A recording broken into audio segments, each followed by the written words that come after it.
çekim bu həsrəti, onsuz döyünür ki ürəyim. Salım qəlbi gəlməz bilə, mən eşqim üçün gəldim bizə. Ölür hər gün ümidlərim, tükənib bədbəxt olmuşam. Yalvarıram uca Rəbbim, alsın məni dərgahına. Necə çəkim bu həsrəti, onsuz döyünür ki ürəyim. Salım qəlbi gəlməz bilə, mən eşqim üçün gəldim bizə. Ölür hər gün ümidlərim, tükənib bədbəxt olmuşam. Yalvarıram uca Rəbbim, alsın məni dərgahına.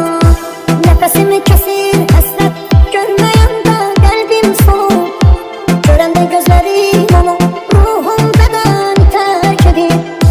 Qovuşmaq çox imkansızdır, aramızda dağlar dayanır. Rəbbim yetirsə də ölüm, son dəfə gözlərim görür. Necə çəkim bu həsrəti, onsuz döyünür ki ürəyim. Salım qəlbi gəlməz bilə, mən eşqim üçün gəldim bizə.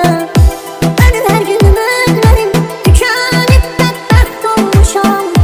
Yalvarıram uca Rəbbim, alsın məni dərgahına. Hardan çıxdın sən qarşıma, bəlalıysan başıma. Yadlar məni dəfn edərkən, gəl hələ bax tabutuma. Qurban olum verməz ölüm, gəl bir kərə üzünü görüm. Şikəst olub həyat sənsiz, tükənmişəm geri dön gəl. Hardan çıxdın sən qarşıma, bəlalıysan başıma. Tükənmişəm geri dön gəl, ümidlərim paramparça. Sənə xəyanətim varsa, Rəbbim nəbzimi durdursun. Gəlsin Əzrailim deyin, köçün bu dünya.